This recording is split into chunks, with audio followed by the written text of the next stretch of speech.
Hey everybody, and welcome to Geeks and Drinks. I'm Jason. I'm Jordan. And I know it's been about a week and a half, 2 weeks since the last episode, but there's a lot of cool stuff that's happened in that meantime. Most of it happened like today. Yeah. Well, let's get some of the older stuff first. Captain America. Civil War, final trailer. Everyone's going batshit crazy over Spider-Man. Yeah, that was the meme for the longest time. Every when they released images, before there was even a trailer, they were releasing a bunch of images showing whose side or who was on whose side. Right. Here's a picture of J. Jonah Jameson. You go, that's great, but do you have any pictures of Spider-Man? The first trailer came out. It's like, where's Spider-Man? Nothing. And now that we have the final one, it makes sense. Yeah, you see that one little clip at the end of it, 5 seconds worth. And when you see it, I'm like, okay, cool. The internet fucking exploded at this. Hey, Batman vs Superman, take note, by the way. This is how you do trailers for your movie. Oh, gee. Just want to throw that out there.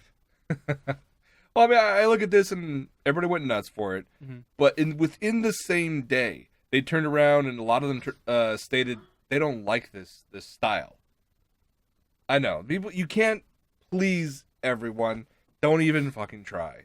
You look at this, I see nostalgia. I see some modern touches on it. I'm perfectly fine. I love the eyes. Yeah. We thought initially they were, CG, kind of like what they had for Deadpool. But when you look closer upon them, there actually seem to be like lenses of some kind. So maybe camera lenses. This is probably a Stark Tech uniform, so it wouldn't surprise me. Could be. So the other thing is that a lot of people were obsessing over Spider-Man. I was getting a massive kick out of Black Panther. Yeah. You saw a lot more of that character in here. I love the shot where you have the helicopter in the background shooting down into him, and they're just And he's bulletproof for some reason. Well, it's the suit. Yeah, I know, but it's one of those things like, oh, you're just getting shot at. Wakanda and the fact that they're the world's... Yeah, so we know what that implies. But it's one of those things like, oh, I thought you'd have been stealthier than to just take bullets from an He aircraft. is known for being more stealthy, not just, I'm just going to stand there and take it like I'm Superman. But that's what he did, though. Kind of, but he was also mid-fight, so I guess you really can't... Okay, when you stop the fight and do that whole, Okay, staring fine. at you while he's just taking fire. Keep in mind, it's not like he was taking fire from a regular gun. This is true. It wasn't like a regular just shoot bang. It was, actual aircraft firing at him. Last I checked, their bullets are, have quite a bit of a kick to them. Yeah, well, you gotta prove to the general audience who probably don't know the history of Black Panther, what his suit is made out of. And the easiest way to do that in a movie... Vibranium, suck it. Okay. Yeah. Okay, fine. Prove my point wrong. All right. That's what I do. Yeah, I know. Well, enough about Captain America Civil War. Just because everyone, their brother, probably said their say online. Well, yeah, dude, I have a friend of mine. I think you may have met him once. Sean. Mm-hmm. He posted something that was like he was upset because Spider-Man sounded like a baby. I'm like, I mean, he sounds like a fucking teenager. Like he's Because supposed he is to. a teenager. Like, oh, because they post some photo of like a spider baby thing. It's like, oh, that's what you sound like. I'm like, Spider-Man was created to be a metaphor for puberty, right? The fuck, dude. You literally heard him speak 2 words. 4 syllables. Yeah. Hey guys. He said, hey everyone, and that was it. And you're gonna instantly... Okay, the nerds are gonna rage anyways about anything. Yeah, like we need a reason. You gave him 4 syllables to say in a trailer. You could have gone with 1 and people would have went, nope. Well, that's just it. You give us a reason, we're gonna bitch. You don't give us a reason, that's our reason to bitch because you didn't give us a reason. And like most nerds, including us, there'll probably be stuff within this movie that we'll bitch about. Is it going to stop us from seeing this movie multiple times? No. I just want it to be better than fucking Age of Ultron. I still enjoyed it. It had its good moments. I can't say anything more than that. Don't give me that disappointed look. Come on, there was some good stuff about it. The entire movie as a whole was... No. What did you enjoy about it then? Ultron, James Spader is Ultron. There was several aspects. Okay, so you were excited that James Spader was playing James Spader. That had nothing to do with the movie. That's James Spader. Watch almost anything with James Spader in it, and he's monotone and sounds like a sociopath. Sex lies and video, but that's just it. That's just James Spader. True. And even then, let's be honest, Voltron looked a little weird at times. Ultron? Or Ultron. I keep fucking doing that. Ultron had like the... You enjoy your moment that you get to be correct. Oh, god damn it. Ultron had like the weird little like tiny satellite or little doobly doos, made him look like he had fucking supermodel cheekbones. Yeah. Well, that had practical reasons, because if you saw the special, no, fuck you. I don't go that deep into this. You did. When? Nerds who have seen way too many of our episodes. When before Age of Ultron came out, you had talked about how you had watched a special on Ultron and what he was supposed to look like, or different versions of the way he was supposed to look like. And one of the things was that the little things, they were supposed to have some practical use or something like that. You tried to explain to us, well, that's actually kind of cool because it's supposed to kind of do that, so I can kind of see what they're going for. Like, it's kind of cool. I'm like, no, it wasn't. It's clicking now, isn't it? And you know exactly what I'm talking about. And Q scene. Anyhoozle. Yeah, it's. I feel like this one's gonna hit all the good notes. Mm-hmm. I feel like it's gonna be the Avengers sequel we never got. What we should have gotten. Yeah. Well, dude, right off the bat, I even told you my favorite part of the trailer that you see Hawkeye shooting an arrow with Ant-Man on it. That's such an iconic moment in comics. They redid it in one of the cartoon series, and now you have it in the MCU. Mm-hmm. They're gonna keep on finding these moments and finding ways to incorporate them into the MCU, which I am all for. Or the fact that it showed Scarlet Witch and Ultron? Vision. Oh no, Vision, my bad. Now you're getting your shit confused. Anyhoozle. Movie's gonna be great. I'm excited for it. I mean, hoping Batfleck was gonna be amazing, but it's basically falling short under the shadow of Everything. I'm sure Bats v Soups will be okay. They're already claiming reports that their pre-sale, their numbers are higher than both Deadpool and Avengers. That still doesn't mean much, though. Okay, how many movies had amazing opening weekends and then just crashed and burned after that? Too many to count. Exactly. Yeah. I'm sure the same thing will happen with. They should have had Grant Gustin as Flash. And We've gone over that conversation numerous times. Alan Richardson as Aquaman again. That part wouldn't fly. I don't think it would. He did in Smallville. It's too far long gone for people to even remember that, other than the, oh yeah, wasn't he the... No. Please. Nowadays it has to be everything. Well, if it's anything fantasy related, we got to make it like Game of Thrones style. And the version that they have, that they've shown off so far... Oh, dude. Looks, no, God, no. I mean, it's not in your little list of notes, but did you hear what Ian McShane had to say about Game of Thrones? No. Okay, Ian McShane, you know who he is? Yes, I do. Okay, Ian McShane's supposed to have a huge role in this upcoming season. Apparently, he let something slip in an interview about, oh no, Jon Snow's not dead? What? He let something like that slip. Shit. So the internet crucified him? No, a bunch of people try to crucify him, and he goes, really? Game of Thrones. It's a show about tits and dragons. Get over it. Fair enough. Okay. His words verbatim were tits and dragons. Yeah. I cannot tell you how many news articles I saw referencing that story. Mm-hmm. In quotations, tits and dragons. So it's not only that he said that, but the fact you had multiple nationally recognized publications. Yeah. Well, bunch of internet people decided to crucify him after that. Kind of going, oh, he's bad-mouthing the show. Like, no. But at the same time, it's kind of like what we do here. We will badmouth a movie or a series and whatnot, but that still means we watch it. Well, yeah, we'll always support the things that I enjoy. Yeah. Doesn't mean just because we talk about something's false does not mean we do not like, said product or said, series or movie. Well, we've had this discussion before. It's what's, I got in a fight with a buddy of mine because we had the argument over who was a bigger cinephile. Granted, it's a dick waving contest, but my argument was because I can watch anything and find enjoyment out of it. Yeah. Fuck, I've watched Sharknado 1, 2, and 3. And okay, how sober were you when you watched them? Very. Really? Yeah. Like no, how? I've been more hammered during tapings of episodes. Okay, this is true. We've been kind of sloshed in certain episodes. Yeah, so. There have been a few like well, given the fact drinks are in the title of the series. But yeah, I will definitely check something out. I understand certain things aren't my cup of tea. Right. So I will try to get to a different state of mind. That's one way of putting it. To try and enjoy myself. I mean, because of a friend of mine, and my mother as well, so it doesn't seem super weird. She fucking went off on how she liked High School Musical. It's like, I've never fucking seen any of those. Never seen them either. I'm going to do it, but I'm going to do it hammered.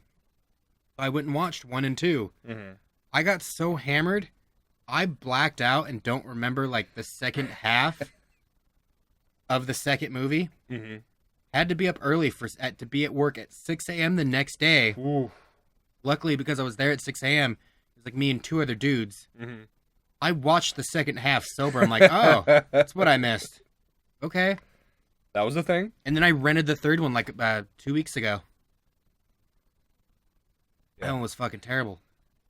I think it's because I was sober. I would think so, too. There are plenty of movies out there that we can enjoy sober. There are plenty of movies out there that you can watch enhanced, let's call it, and still enjoy it. Then there are just movies, no matter how plastered you are, you're just not going to enjoy it. Yeah, but I mean, even if something's bad, I'll still check it out. I mean, yeah. Fucking, how many times has nostalgia gotten us to watch something we probably wouldn't have watched otherwise? Gem and the Holograms? That was, no. That was not by choice. Okay, when my buddy me and my buddy go raid the fucking Total Wine, mm-hmm. I buy a delicious bottle of Oban. Regret nothing. He buys a bottle of Johnny Walker Blue, and I still have like half a bottle of Ardbeg. Mm-hmm. I finish the Ardbeg, I start on the Oban, I get like a quarter of the way through, and my asshole friend Brian was just like, oh yeah, let's watch this. And he puts on Gem and the fucking Holograms. Oh, man. Because I made one joke earlier that day. And there is your fault. You know, to give a hint, of dated terms and things, we went to a Best Buy just to look around. Uh-huh. And I made the joke, oh, is that what you want to watch, Brian? Huh? You want to watch Gem and the Holograms? His response is, the fuck is Gem and the Holograms? I'm like, an 80s cartoon that was, really fucking out there. And they made a live-action movie that looks fucking god-awful. So, of course, with me being hammered, and Brian being the sadistic masochist, which I understand, contradiction, yes. Yeah. But he turned around, it's like, we're watching this. And I sat there and poured myself a healthy-sized beverage. Okay. And then watched it. And went, oh, God, why? Why am I doing this? Why? I will say it's because of that movie I learned who Kesha is.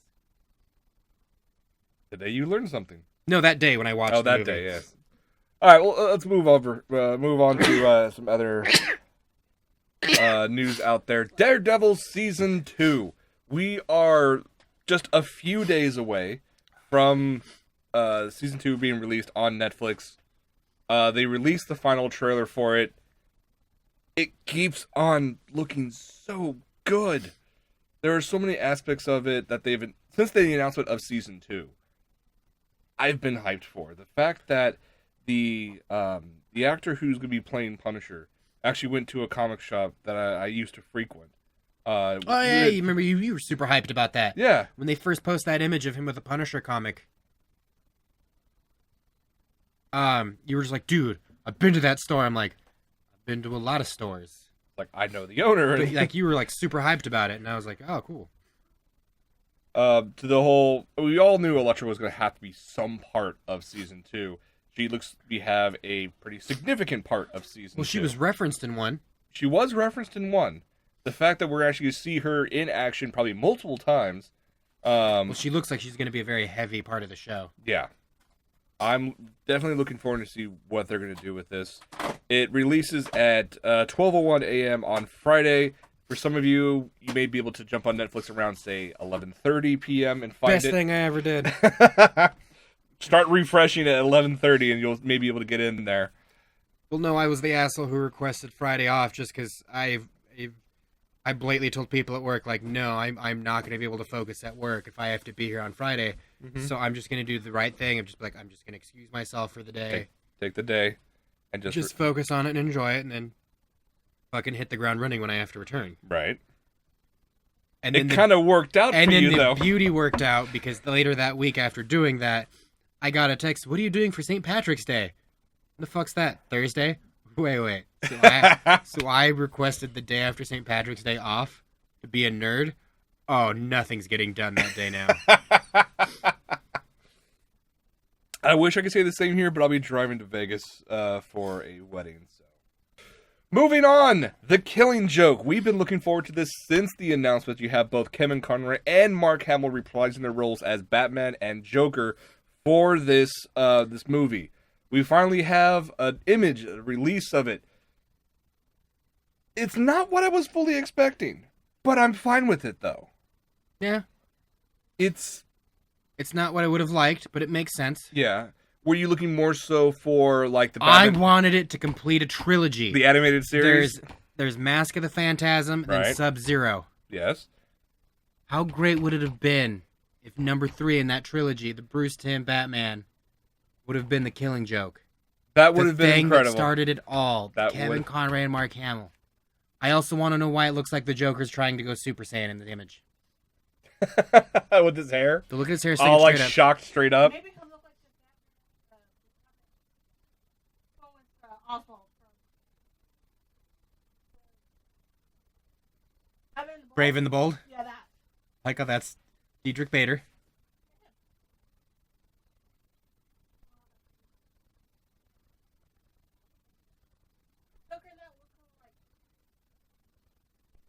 No, you're thinking of The Batman. The Batman had the Joker that looked like a gorilla with long hair. It was voiced by a black guy. I have nothing wrong with black gentlemen, but he had like a really deep voice for some reason. It's like that's just weird. But then Batman the Brave and the Bold, that one had a Joker that looked like the Joker from the comics in the 30s and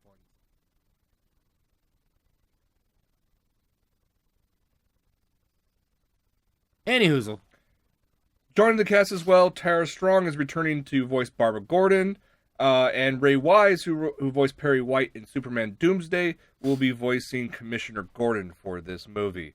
That's right, because the actual voice of Gordon's gone. Mm-hmm. So, with all signs pointing toward this will be an R-rated feature film, and we should have this by Comic-Con in San Diego this year. Wait, that quickly? Yeah. Like, legitimately, like, it'll be out on DVD by July. What people have been saying online. That seems really fucking quick.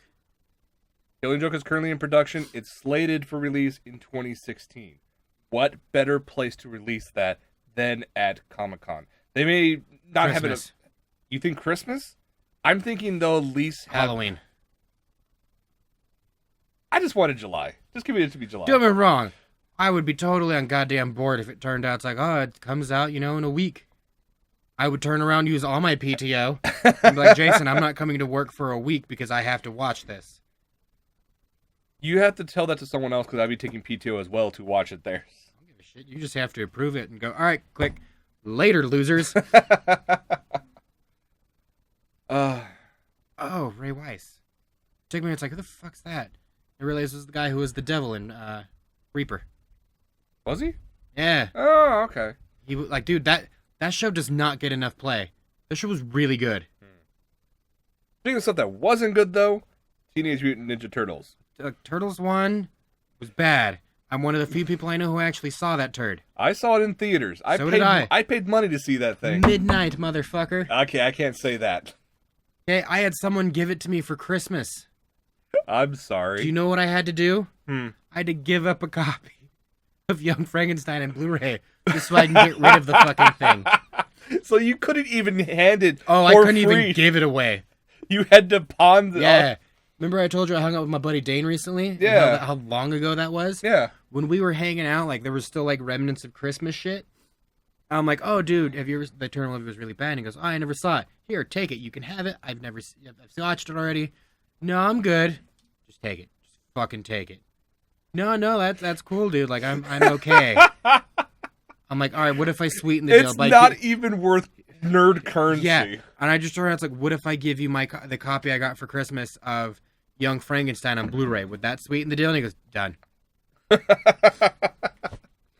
Now, In my I do have to ask, did he actually watch it? I have no idea. A smart man would not. Hanging out with Dane is like slipping into an old glove. It's a little uncomfortable at first, but then it starts to feel right. Like, literally, like, I showed up and we started talking, and then before I knew it, it was 4 hours later, we were at a different bar, and I realized I had had 5 pints in the span of, like, 2 hours. Otherwise known as a Tuesday. It was a Friday. It was a Saturday. Okay. I was respectful. But the new Turtle movie, Yeah. you've heard me go off many, many times. I'm excited for. Like, I legitimately am excited for this movie. We'll see this one at We midnight. have Bebop and Rocksteady. We finally have Krang. Granted, I hope Krang sounds like he used to. You know, it sounds like my stomach when I ate too much Taco Bell. And then, like, they just released what Shredder's going to look like. Yeah, to make sure you guys know what we're talking about, from the first Ninja Turtles movie, this is what the Shredder looked like, or what they claimed was Shredder. Because, no. Just no. It's not good. No. But, they did release an image of the Shredder for Ninja Turtles 2 1,000 times better. I hope he takes way too much serum and becomes Kevin Nash. I mean, Super Shredder. It could happen. You never know. Oh, well. We'll see what happens with this one. Well, dude, the fact that you just showed it right, I have it right there. There's even an image where it shows Shredder with, like, the famous claw. Not that weird shit you showed in the image 2 seconds ago with, like, the weird vulture wings thing where it's just kind of slapdash at best. He has, like, the actual Shredder claw. Yep. And he's actually fucking looks like Shredder. Which is a hell of a lot better than what the first movie villain had, which was like some robot weird suit that it... What villain are we talking about? The one we were lied about, or the one that actually was?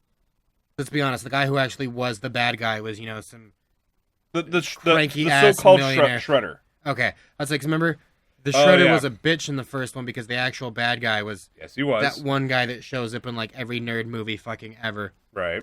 Was like some billionaire who was like, oh yeah, April O'Neil, your father and I created the mutant. What the fuck? Yeah. At least we have Casey Jones in this movie. Arrow. Yes. Stephen I'm Amell. sorry. I was gonna say Stephen Amell. I got it from my it's a terrible trade I picked off my grandmother. The second I watch something with someone in it, that's what they are forever in my eyes. It ruined Lion King, and it basically set precedent for the rest of my nerd life. I'm sorry, Lion King's fucking terrible. And you can write in the comments why I'm wrong, and I will laugh at your pain. Indy 5! Moving on.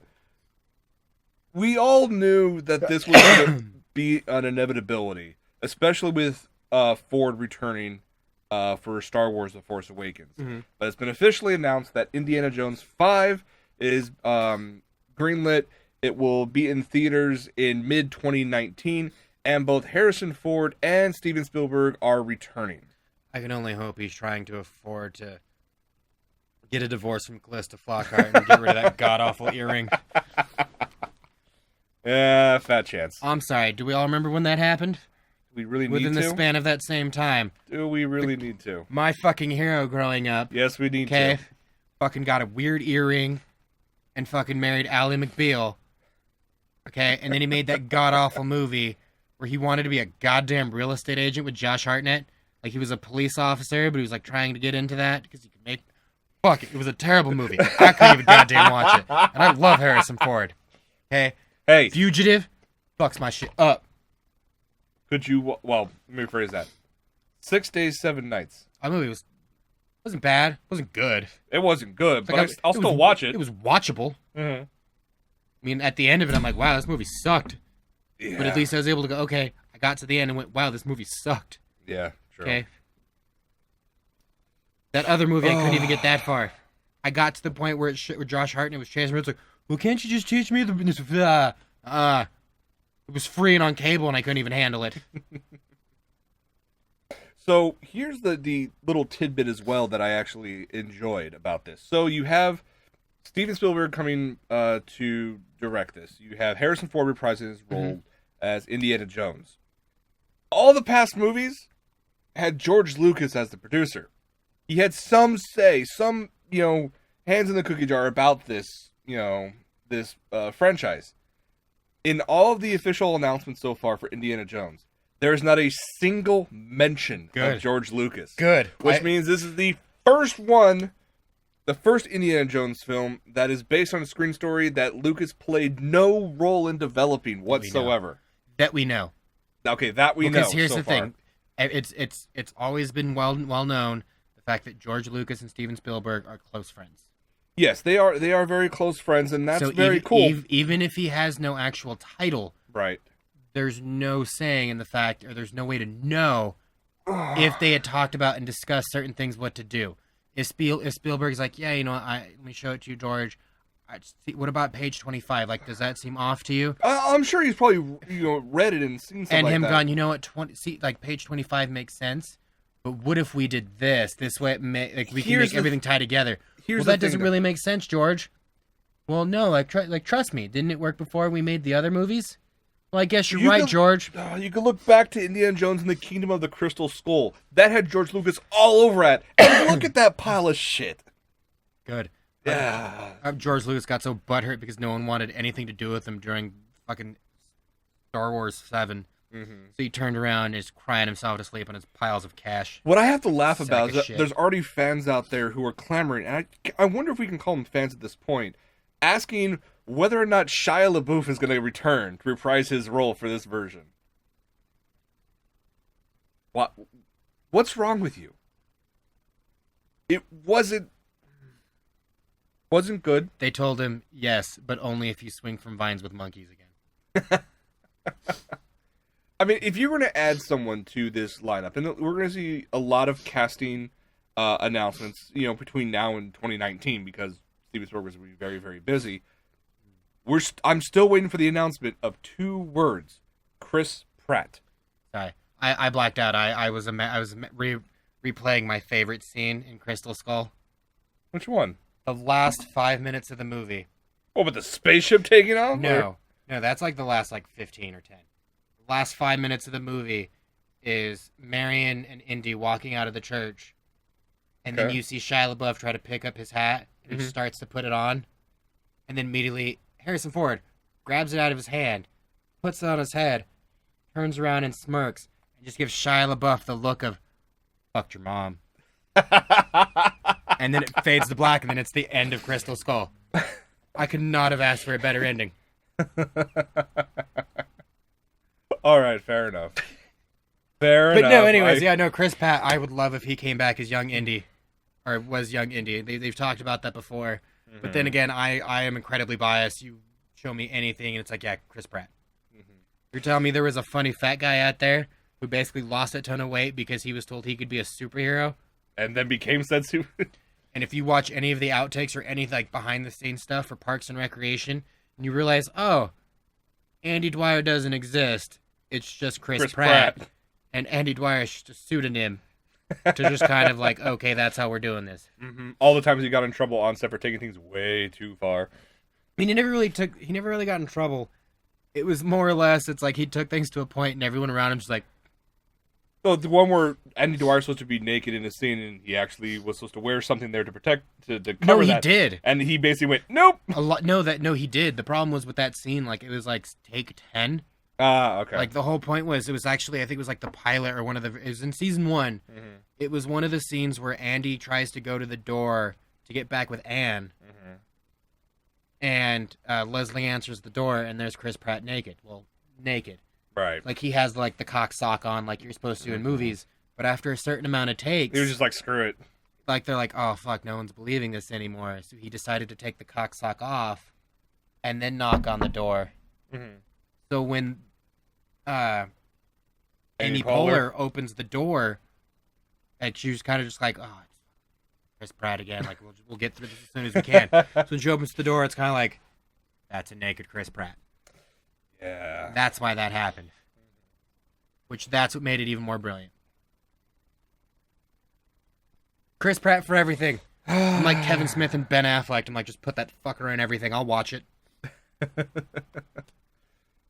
So I do have to laugh that with everything talking about Harrison Ford and Indiana Jones, there's already, a ton of people trying to figure out who is going to play the young Han Solo Disney in the upcoming CGI. movie. They did it for Tron.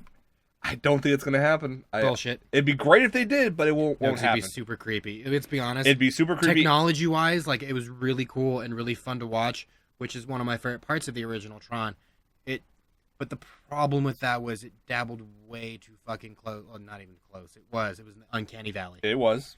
To the point where there was a lot of scenes where like, is that actually Jeff? Is that an actor? Yeah, no, it was impressive in a technical standpoint. And then there were certain scenes you're like, oh no, that just looks weird. Yeah, good point. They can't get it correct in certain versions of it. But so, basically verify they're not going to be going down that path. They have been searching for a while to try to find a young Han Solo. Thousands of people have auditioned for the role. And the fact that Disney CEO Bob Iger has already come out and stated that this origin story is not just for Han, but also for Chewbacca. We're going to have a number of people trying to get into that role. A couple news agencies are trying to report that the short list has been brought down to about 3 or 4 different people. We have right here. I had this list right here. Taron Egerton. He was Eggy in Kingsman. Kingsman, great movie. And he's also Alden, in Eddie the Eagle, which is coming out soon. I actually want to see that movie. Yeah, me too. Actually, I think it's out right now. Hugh Jackman, he's delightful. How do you not see anything? True. Why else the fuck do you think I saw any of those Solo Wolverine movies? Good point. Very good point. And Alden and Ehrenreich, I probably said his last name wrong. We'll see what happens with these. Egerton is currently busy right now. He's going to be signed off for Kingsman 2, and apparently working on Robin Hood Origins as well. Oh god, he's gonna be like that fucking Ginger when we talked about this morning. Just fucking shows up in everything. Yeah. First he was in Harry Potter, then he was in About Time, and then in the same year he fucking does Star Wars. Yep. We talked about this earlier today, Revenant. actually. Yeah, that's like what we talked about this morning. It's like that fucker's in everything now. Yep. No, that's a problem. He's an amazing actor, but it's one of those things even I had to stop and be like, wait, what the shit? But he's going all over the place at this point. Meanwhile, Ehrenreich hasn't really done much. He's not as widely known. Apparently, he was phenomenal in Hail Caesar. Critics were saying they were just wanting more from him. But other than that, not really much right there. I look at it this way. I should try to become an actor because there's an open role for Chewbacca. No, that's probably going to be taken over by that Swedish real estate salesman / actor / Chew in his younger years. He doesn't have to be that tall. Why are we going back to him in his first what was it from the Star Wars Christmas special? A Happy Life Day. Chewie when he's only like 5 years old. Just put me in, coach. I have no problem. I'll be Lumpy. Oh god. We got through it that day. Even Lumpy doesn't want to be Lumpy. Oh god. You know that to be true. Yeah, that's very true. That movie's so bad. Yeah, okay, let's get away from Star Wars and whatnot. There was a couple trailers that came out this past week. One that I've never heard of before, at least a book series called Miss Peregrine's. Yeah, that threw me off. I feel bad. I'm gonna have to ask my friend because literally she fucking reads way more than me, and it makes me super fucking goddamn jealous. But like especially like weird young adult stuff. Mm-hmm. Like I remember when like before Maze Runner came out, I'm like, what the fuck is a Maze Runner? She goes, you've never heard of it? Never heard of it. Never read the book. Yeah. I'm like on the 3rd book right now. I'm like, there's 3 of them? There's a series? Yeah. Jesus. Wait, are you seriously? You didn't know there was a series? I thought it was literally just a book, and then the movie came out and made very. No. Like the movie came out. Sorry, there was like 2 or 3 books that came out, at least 3, I believe. And then when the movie came out, because it did so well opening weekend, like they immediately greenlit the second one, like right after it. Okay, because I mean, you had everything start off with Harry Potter. Yeah. Then from there's also what the I wouldn't say that. I would say Twilight. Okay, Twilight. I would say Twilight caused that shit, because with Harry Potter was more fantasy than more than young adult. Because Harry Potter did a very cool thing where it aged with its readers. Mm-hmm. Where it did a very good job of doing that, by the way. Yeah, like Harry, it starts when Harry's like what? 12. Like he's like in 12, or technically he'd be in like 6th grade. Yeah. because I remember those books came out like when I was actually in fucking 6th grade. And then every time there was, volume 2 was year 2, so forth and so on, to the point where the content became much more mature. Right. When Harry was like, if you carried along, when Harry was, would be a sophomore in high school, he's starting to actually care about girls. Hermione's fucking pissed off the entire time. You're getting into darker themes. Voldemort showing up and straight up murdering people. Yep. It's not like in the first book where people are just kind of fainting, just kind of ah. Yeah. Like, those books had a progression where shit just got darker and darker. True. Twilight was the first one where it was kind of, we had more adultish themes right up from the get-go. But Twilight, I believe, was the first one to actually do that, because that one was a bit more limited. Because right around, I think after the second or third Twilight movie, that's when we started to get Divergent. Yeah, from the Divergent series. And then by the time the last Twilight movie came out, that was when we got the actual Maze Runner. You also had Hunger Games. And Hunger Games, Hunger Games was the big one. Several other ones that try to start, based on a young adult series and never went anywhere. The Mortal Instruments, City of Bones, The Fifth Wave, which I saw those trailers and went, the hell is this shit? Is that what that is? Yeah, that's based off a young adult series.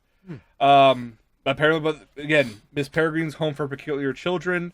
The trailer, I kind of dug, actually. Here's the thing. I think it's partially due to its director, though. It has that Tim Burton-esque Here's the style. thing, though. I attribute the reason why I do like it because it's not full-blown Burton. It is not full-blown Burton. That's very true. You start getting into stuff like, Alice in Wonderland for that type No, of shit. and I get that. Like, it's one of those things. Oh, you should scroll up. I'm going to be distracted. I'm sorry. Ava Green's Ava Green is... Anywhoozle. Yeah. But it's one of those things where it's not full Burton. So I have to wonder, after things like Alice in Wonderland, where people realized I don't like Tim Burton. Yeah. And as you know, I'm old school hating Tim Burton. Like, I have no problem with some of the man's work, but I don't think he's the greatest thing ever. Like, as I've gotten older, like, the directors and people in film I used to like in high school and everything else, a lot of those people, as I started looking at everything they've done, I lost a lot of respect for it, because I realized a lot of the decisions that are made in a movie, how much of it is them wanting to throw their their own spin on things, artistic ejaculate on the world or their film, and how much of it is the studio reining them in. True. Saying, this is what works, have your fun and have your style, but we're not going to make it all about you. Right. It has to be about the actors, it has to be about the story. True. Reining these people in. And Tim Burton, after a while, I started to realize that the moment you gave him a small bit of artistic freedom, fucking ran with it in the worst way possible. He did go a bit extreme in several cases. Batman versus Batman Returns. Don't get me wrong. Good point. I enjoy both of them. But you can tell which one the studio had more control over. Michelle Pfeiffer will always hold a special spot in Jordan becoming a man and discovering his body. But, one, the reins were held a lot tighter. And for me, that made a better movie, because it became more about the rest of the story and everything involved. Than about Tim Burton. And less about Tim Burton's styling. That being said, Tim Burton has been letting me down a lot with his more recent movies. I actually paid to go see Alice in Wonderland in theaters. I could not tell you how that movie ends, because I was so fed up and done with the movie, I decided my time would have been better taking a nap. Yeah. In the fucking theater. Oh, jeez. I will say, though, that the cast that they announced, the supporting cast for this, rounding it out, I'm all for. First off, you have Asa Butterfield as the protagonist. You have Eva Green as, Miss Peregrine.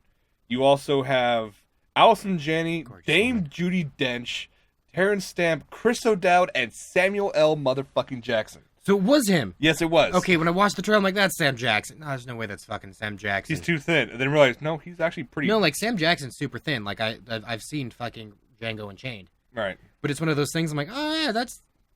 Oh, Jordan, you're being racist just because he's black. You think he's Sam Jackson? Nope, that was Sam Jackson. I blame Eva Green. I was distracted. That's not my fine. fault.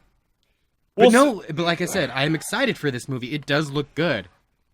And you and I were in the same boat. We're like, that was a fucking book first? Yeah, that was a book. Okay, well, This is going to lead me to read the book? No. Is it going to lead me to watch this movie? Yes. Can we say the same thing about Sausage Party, though? I hope so.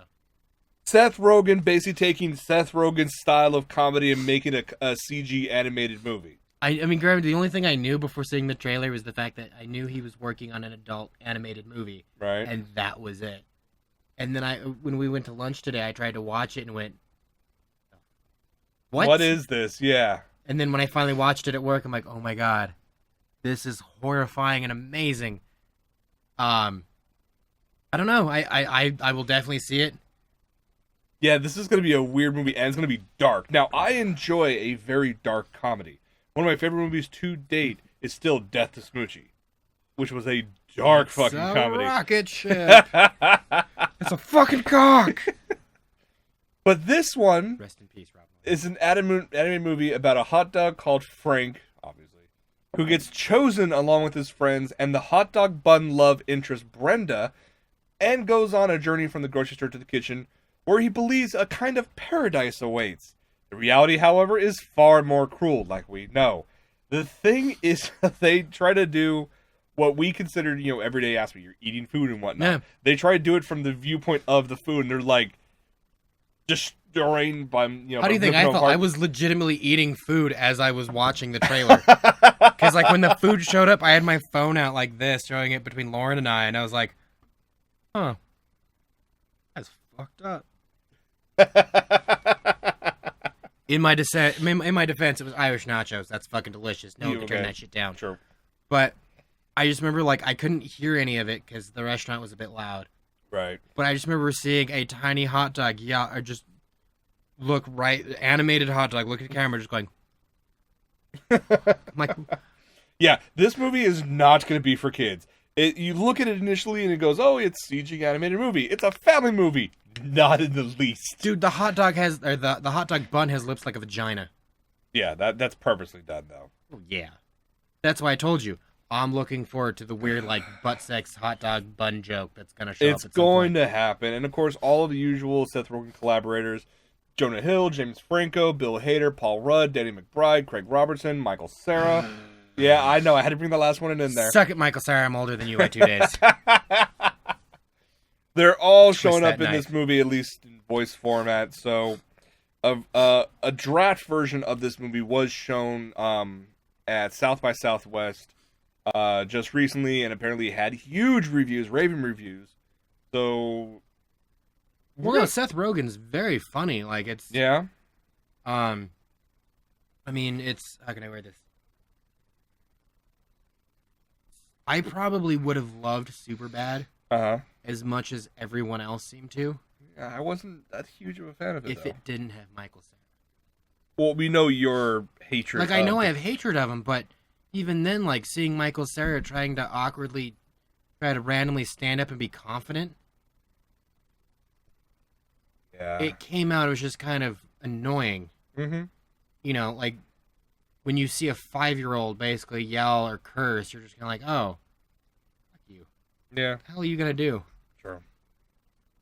Anyway, so Sausage Party is coming out in U.S. theaters August 12th, 2016. The last one we have for this this episode is actually about games. You have Sony with their Oh, thank PlayStation and PlayStation 4. They've been talking about Project Morpheus for a while, which is their VR program. At GDC, the Game Developers Conference this week, they hosted a press conference of their own and gave details about the PlayStation VR, the official name for Project Morpheus. They gave out some specs for it. It's 1080p. It has an 18 millisecond refresh rate. It connects to a little dongle that in itself connects to your PlayStation 4. Sorry, dongle makes me giggle. I know. The big thing that people were talking about was the price, and it's kind of misleading. So they stated that to buy the PlayStation VR, which will come out this October, it is $399. The console is $300. So in some places, you can, I think when it came out, it was $400, right? Mm-hmm. To buy PlayStation VR is $400. There's also another little tidbit in there as well.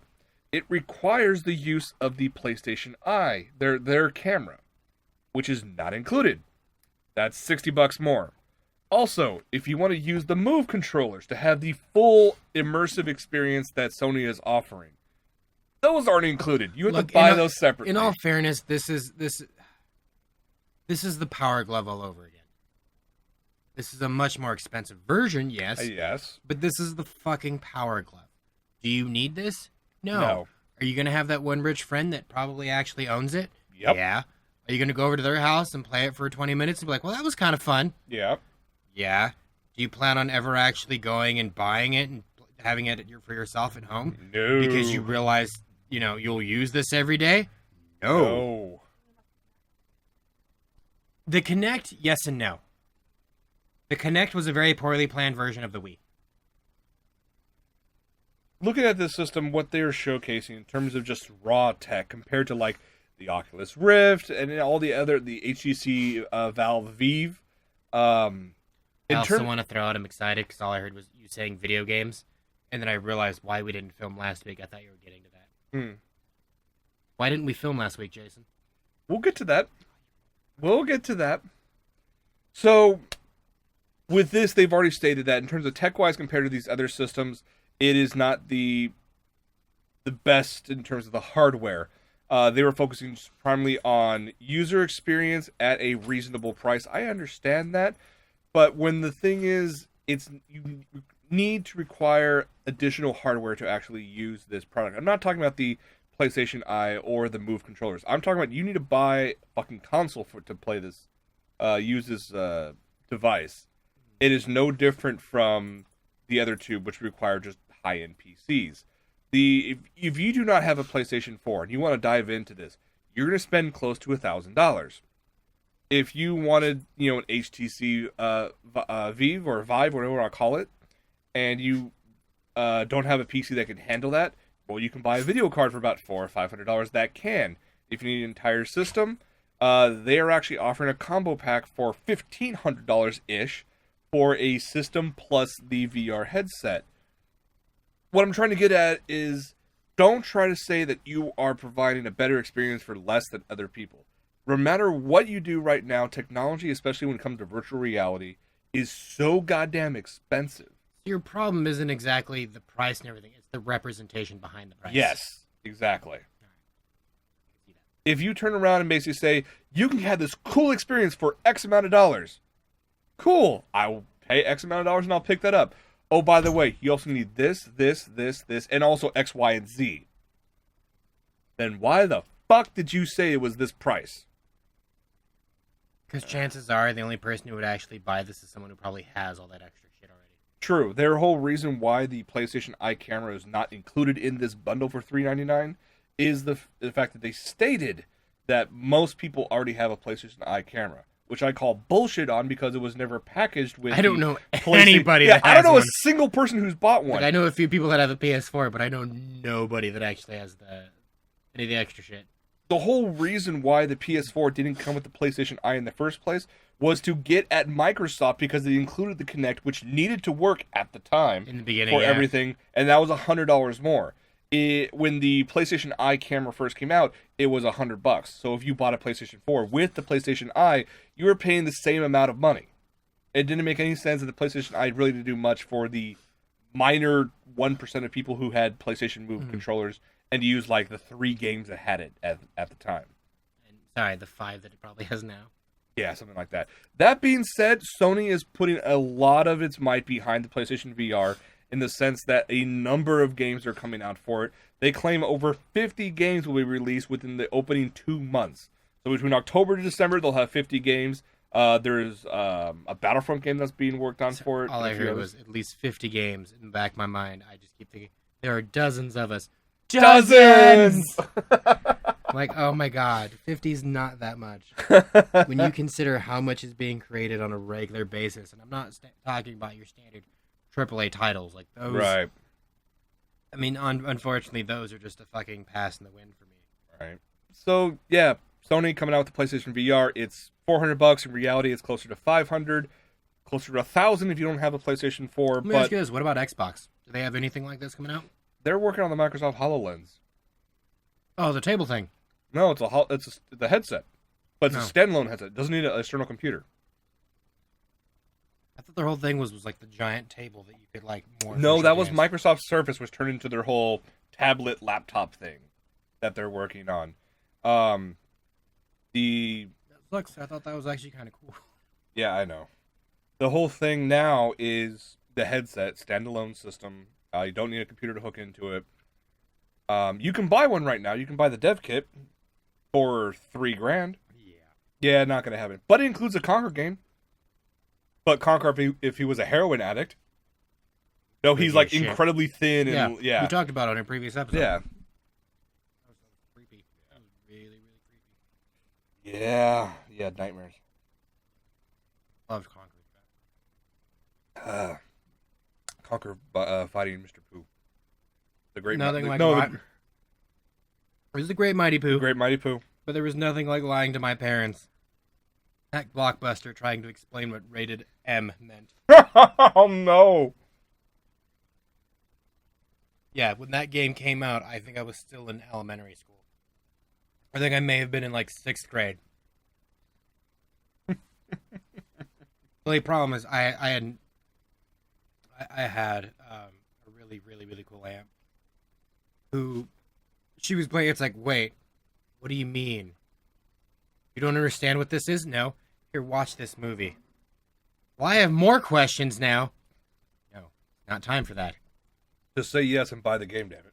No, like, this is the same aunt that showed me movies like Revenge of the Nerds when I was a child. Oh, jeez. And I mean a fucking child. Like, maybe 1st grade at most. Oh, damn.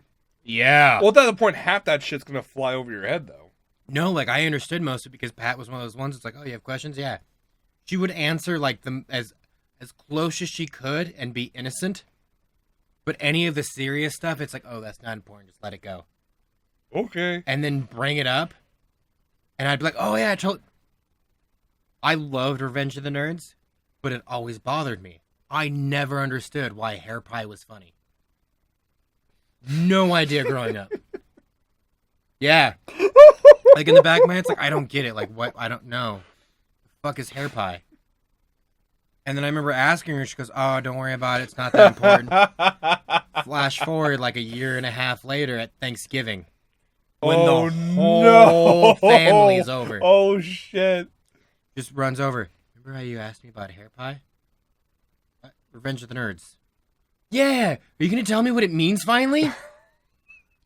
No. Oh, no. But you know what? I think Aunt Kathy will tell you. You should go ask her. Oh, God. I would have paid money to see this. Same delightful aunt that would tell me, if you ever plan on going out, and having fun in the rain, just make sure you're wearing your raincoat and galoshes.